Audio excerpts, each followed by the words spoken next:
नमस्कार दोस्तों, मैं राघवेंद्र सोलंकी तक्षशिला बुंदेलखंड में आपका स्वागत करता हूं। आपकी तैयारी अच्छी चल रही होगी और आप स्वस्थ होंगे और अपने कार्य गति को अपनी बढ़ा रहे होंगे और अपनी सफलता की ओर छोटे छोटे कदमों से आगे बढ़ रहे होंगे। अब सैलरी थोड़ी कम होती जा रही है और अभी यूपी पुलिस का टेंडर की बात चल रही है, देखो किसको मिलता है। और एसएससी जीडी की अभी परीक्षाएं चल रही हैं, जिसमें आपकी हिंदी के सिलेबस आता है उसको हिंदी वीडियो जरूर देखना चाहिए, क्योंकि इस पर हिंदी अभी पढ़ाई जा रही है, जो कि आपके बहुत मुख्य चैप्टर हो गए हैं। कम से कम 10-15 चैप्टर के आसपास हो चुके हैं। और आपको काल की कुछ 2 क्लासें दी गई थी, जिसमें काल के बारे में बताया गया था कि काल क्या होता है, ये कितने प्रकार के होते हैं। ये समय के हिसाब से क्रिया काम के करने के हिसाब से 3 प्रकार के होते हैं: भूतकाल, वर्तमान काल और भविष्यकाल। भूतकाल आपको कल बता दिया गया था, उसके उदाहरण से डिटेल में। भूतकाल 6 प्रकार के होते हैं। इसके बाद आपका है वर्तमान काल और भविष्यकाल बचा है, जिसको हम अभी आपकी इस क्लास में बताएंगे। इसमें पहला है आपको आज विस्तार से बताया जाएगा वर्तमान काल के बारे में, उदाहरण सहित, और आपके भविष्य काल के बारे में बताया जाएगा। आपको कल बता दिया था, काल का अर्थ होता है समय। ये क्रिया होने का पता चलता है, कौन से समय में हो रही है, या होने वाली है, या हो चुकी है, या अभी वर्तमान में चल रही है। तो काल का मतलब होता है समय, कौन से समय।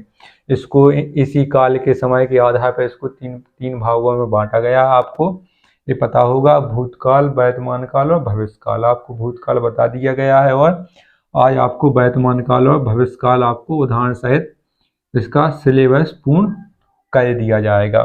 तो वर्तमान काल आपको देखते हैं। आइए, जो क्रिया चलने या होने का बोध कराती है, जैसे इसको आम भाषा में समझे, जैसे कोई क्रिया चल रही है या हो रही है, जो वर्तमान में हो रही है, उसे कहते हैं वर्तमान काल। जो चलने या होने का बोध कराती है, जैसे कोई क्रिया चल रही है, हम पाप को पढ़ा रहे हैं, तो ये क्रिया वर्तमान में चल रही है, जिसको इंग्लिश में प्रेजेंट टाइम कहते हैं, जिसको वर्तमान काल हिंदी में कहते हैं। तो आपकी वो हो रही है, मतलब जो बिल्कुल वर्तमान में चल रहा हो, हम आपको पढ़ा रहे हैं तो आपका वर्तमान चल रहा है। इसके बाद इसके 5 भेद होते हैं, आपको ध्यान रखना है वर्तमान काल के। इसमें पहला होता है सामान्य वर्तमान, इसके बाद होता है आपका पूर्ण वर्तमान। आइए सामान्य वर्तमान काल को देखते हैं। इसमें निरंतर चलने वाली क्रियाएं होती हैं, जैसे इसमें आप उदाहरण से सही समझ में आ जाएगा आपको। उदाहरण से, जैसे मैं हिंदी पढ़ाता हूँ, इसमें आपको ये पता नहीं चलेगा ये पूर्ण हो गया, ये अपूर्ण हो गया, ये संदिग्ध है। इसमें सामान्य वर्तमान काल में आपको ये पता चलेगा कि ये वर्तमान काल का है, कि मैं अभी चल रहा है ये कार्य, इसमें ये पता चलता है चल रहा है अभी वर्तमान में। तो मैं हिंदी पढ़ाता हूँ, मतलब वही वर्तमान में मैं हिंदी पढ़ाता हूँ और कुछ नहीं करता। इसके बाद हम स्कूल जाते हैं, मतलब वर्तमान में हम स्कूल जाते हैं, ये पता नहीं चलता है कि कब जाते हैं, सुबह जाते हैं, शाम को जाते हैं, दोपहर में जाते हैं। तो हम स्कूल जाते हैं, मतलब स्कूल जाना अभी बंद नहीं किया है, वर्तमान में जो स्थिति है अभी, तो हम स्कूल अभी जाते हैं, ये वर्तमान स्थिति बताता है। इसके बाद है पूर्ण वर्तमान, क्रिया कार्य पूर्ण हो चुका हो, जहाँ पर क्रिया या कार्य पूर्ण हो चुका हो वहाँ पर पूर्ण वर्तमान काल होता है। जैसे कि हम हिंदी पढ़ा करते थे, मतलब हम हिंदी पढ़ा कहते, तो इसका दूसरा है सुबह जल्दी उठा कहते। जैसे हम लोग हैं, हम उस स्थिति पर जाएं जहाँ पर ये वाक्य चल रहा है। जैसे थोड़ा पीछे, जैसे हम हिंदी पढ़ा करते थे, जैसे सुबह से हम हिंदी पढ़ा कहते, अब हमारी नौकरी लग गई तो अब नहीं पढ़ा कहते हैं। तो उस स्थिति में आपको जाना है जहाँ पर मतलब पढ़ा कहते थे, जाया कहते थे, सुबह उठा कहते थे, तो वहाँ पर आपको महसूस होगा कि हम वहीं हैं, मतलब उस स्थिति को आपको महसूस करना है। जैसे आप कहीं जाते थे, घूमा कहते थे, अब परिस्थिति नहीं है वहाँ जाने की, तो मतलब उसको आपको फीलिंग करना है कि हम वहीं हैं और ये जाया करते थे लेकिन अब नहीं जाया करते थे। तो ये आपका है पूर्ण वर्तमान, मतलब कार्य पूर्ण हो चुका है। इसके बाद है अपूर्ण वर्तमान, जिसमें क्रिया अपूर्ण होती है या क्रिया अधूरी चल रही होती है या वर्तमान में लगातार निरंतर चल रही होती है, तो उसे कहते हैं अपूर्ण वर्तमान काल। इसमें जैसे उदाहरण है, पहला है इसमें बच्चे खेल रहे हैं, तो मतलब बच्चे खेल रहे हैं, अभी खेलना उन लोगों ने बंद नहीं किया है, तो ये अपूर्ण वर्तमान है। पूर्ण वर्तमान में किसी कार्य को पूर्ण हो गया है उसको सोच रहे हैं, और अपूर्ण वर्तमान काल में क्रिया अपूर्ण होती है। इसमें बच्चे खेल रहे हैं, मतलब बच्चे अभी खेल रहे हैं, खेलना बंद नहीं किया है। राम सो रहा है। और इसका एक तीसरा है कुत्ते भौंक रहे हैं।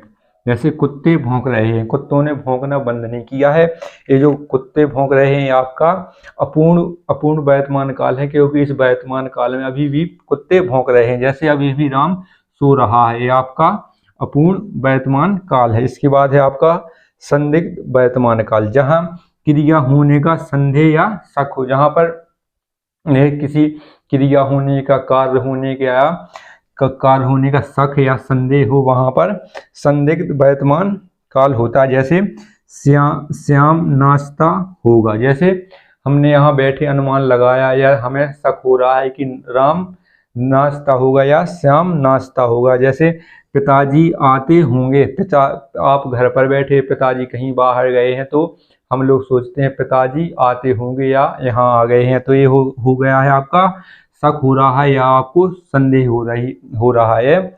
बारिश हो रही होगी, तो आपको ये संदेह हो रहा है। जैसे पिताजी आते होंगे, तो आपको लग रहा है, एक संदेह सा हो रहा है कि आते होंगे।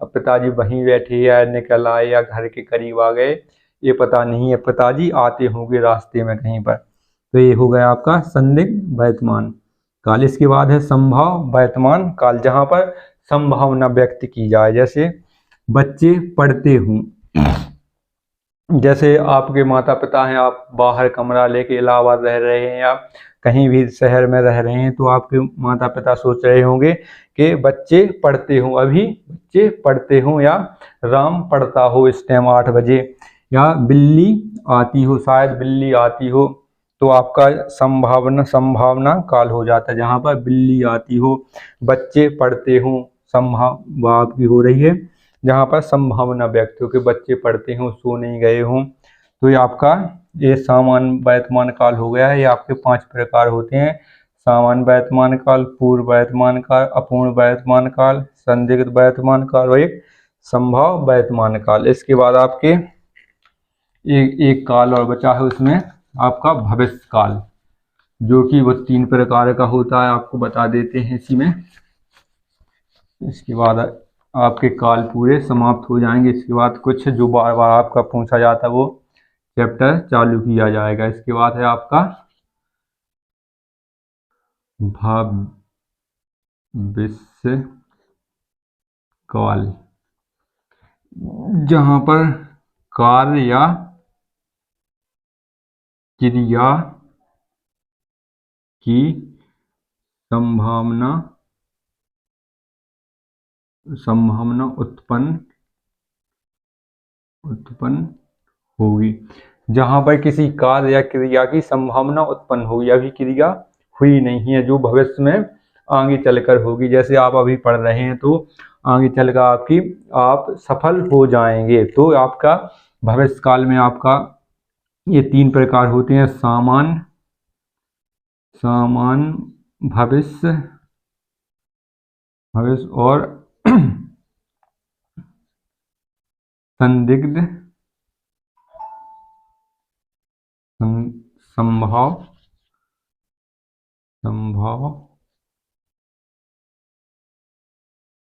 भविष्य।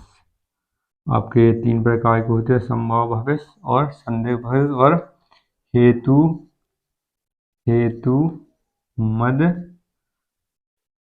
भविष्य काल। ये आपके 3 प्रकार के होते हैं। इसमें सामान्य वर्तमान काल में जैसे आपका राम आएगा, श्याम जाएगा, या हम बाजार जाएंगे, तो आपका ये हो गया भविष्य में जाएंगे, आज जाएंगे, कल जाएंगे, कब जाएंगे। इसके बाद आपका संभाव भविष्य होता है जहाँ पर आपकी संभावना रहती है, जैसे शायद श्याम कल घर आए। तो ये संभावना हो रही है कि शायद श्याम कल घर आए। जैसे इसी में होता है जहाँ पर आपकी संभावना, भविष्य में कोई संभावना व्यक्त हो या भविष्य में कोई क्रिया संपन्न हो, तो वहाँ पर किया जाता है आपका संभव भारत। जैसे शायद कल बारिश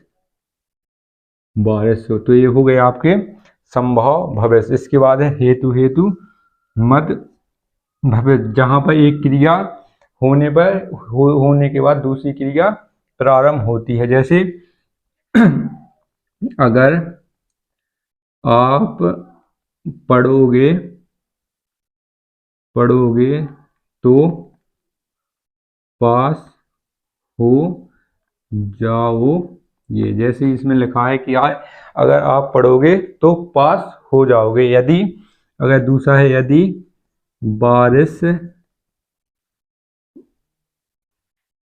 बारिश